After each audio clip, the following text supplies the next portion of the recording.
Welcome back, friends. Thank you for returning to this sacred space where we search together for answers, clarity, and peace.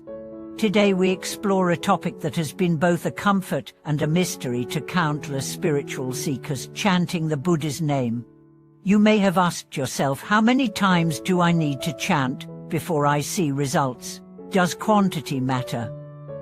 If I chant 1,000 times a day, will I gain more merit than if I chant 100? What if I chant while my mind wanders? Is it still effective?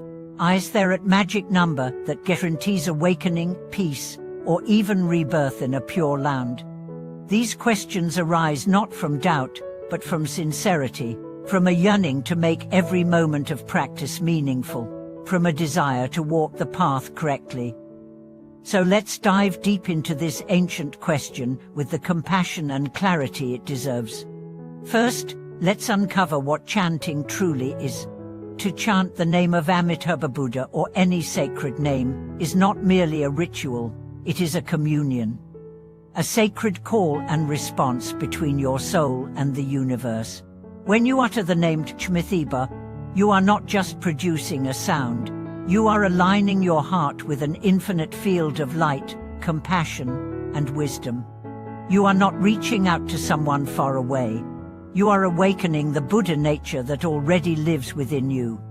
And here lies the truth: the power of chanting does not come from how many times you say the name, it comes from how you say it. Let me repeat that, because it's fight. The power is not in the number, but in the sincerity. Chanting is not homework, it's not a box to check. It is a lifeline, a return. A declaration that says, I remember who I truly am. And now, let's talk about numbers. Some teachings encourage specific daily goals: 10, 0 recitations, 100,000 over time, even millions across a lifetime. These numbers serve a purpose. They give structure, they instill discipline, they anchor the practice. But numbers without heart are just nays. If you chant 10, 0 times a day but your mind is elsewhere, your lips move but your heart sleeps. However, if you chant even once with full awareness, full faith, full surrender, that one chant has the power to shake heaven. Think of it like this. A seed needs water to grow.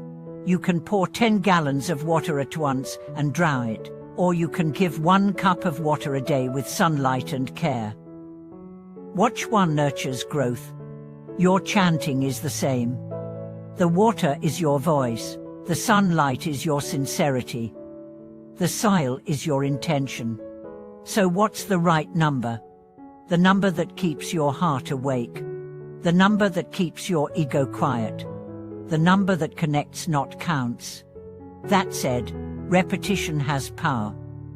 Just like a drumbeat, chanting creates rhythm. It calms the breath, it quiets the mind, it strengthens the intention. When you chant over and over, your conscious mind tires and your deeper consciousness awakens. That's when the name enters not just your mouth, but your bones, your blood, your being. That's when chanting becomes living, when your very breath becomes prayer. There was once a practitioner who asked to Master, I chant the Buddha's name but feel no results. What should I do? The master asked, what are you waiting for? The student replied, peace, clarity, signs of progress. The master smiled gently and said, then your mind is not chanting, only your mouth is. Stop chanting for peace, chant from peace.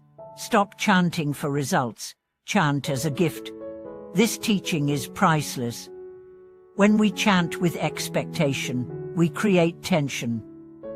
When we chant as offering, we enter flow.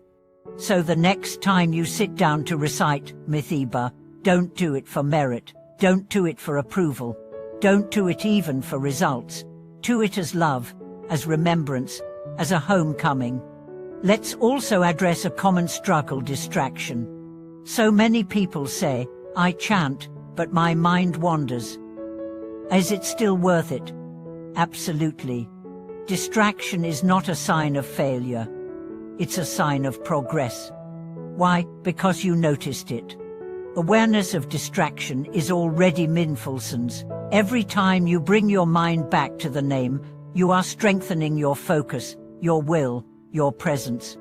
Each return is a victory. Each moment of awareness is a step closer.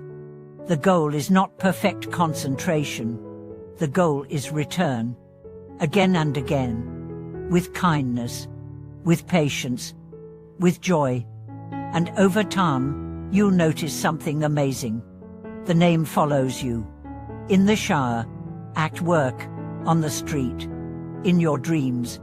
The chant becomes background music. Your heartbeat becomes mantra.